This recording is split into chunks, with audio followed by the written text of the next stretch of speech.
Hi everybody, this is Gail doing a quick recording for you for week 4.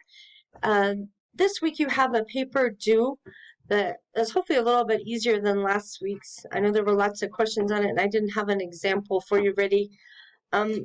This week I don't have an example either, but it's pretty self-explanatory. There's 3 parts to it, so you're going to need 3 headers. The first part is the importance of professional networking. That can be your first header. It's basically 2 paragraphs, 2 longer paragraphs, 250 to 300 words on the importance of professional networking. So you can likely use your text or find one scholarly reference on the importance of professional networking. To me, I say, in your professional world, try never to burn a bridge, even if you're quitting a job. Try to make that cordial. You never know when you may go back to work for those people. It happens. Management changes and you may be invited back or you may want to go back. You never know when you might get asked to go there and do a speaking engagement or a program or consulting or something. So you always want to make sure that those communication lines are still somewhat friendly and open. The other thing is with professional networking, people that you meet at conferences, people that you meet at school, at work, they should become your library of professional friends for the rest of your life. You can definitely call somebody up, call a friend, like when you're on a game show. You call a friend when you have a question. Perhaps there's new guidelines or something out for infection control in your hospital, and you're not really sure how you're going to handle it, but your friend over here is really good at that. You're going to call and, oh man, she's not only handled it, she's already got a policy and procedure typed up. You're welcome to it. She's going to email it to you. Things like that. You never know when they're going to pop up. So keep those lines of communication open and groom them frequently. Just reach out. Sometimes just reach out and say hi when you're not asking for something. That's a good idea too. Part 2 is 500 and 750 words. The header for it would be, let's see, you're evaluating strategies for an effective professional network.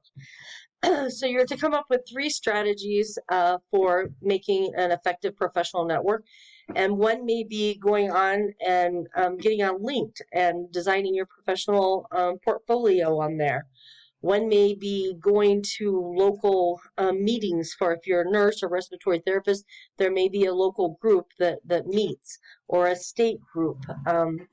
Doing things like that, going to conferences, all of those would be good ways to stay a part of effective professional networks.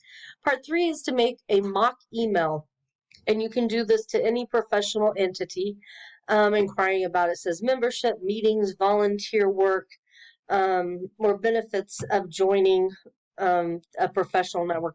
So let's say as a pastoral counselor, put on my other hat, as a pastoral counselor, there is a council for Christian counselors.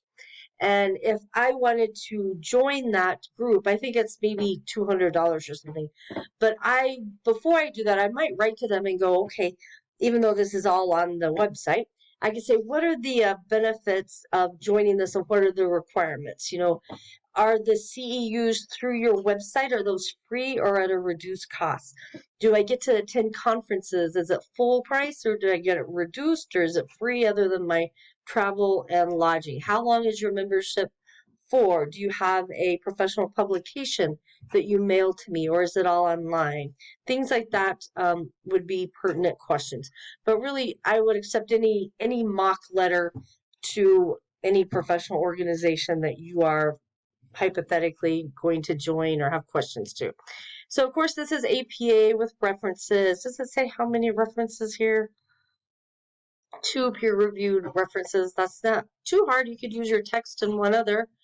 For scholarly research, you don't have to access a research article for this, but I would like you to have some type of a professional article, not just off of a pop website. So try to do that for me, and that's it. I think you guys are very capable of doing this.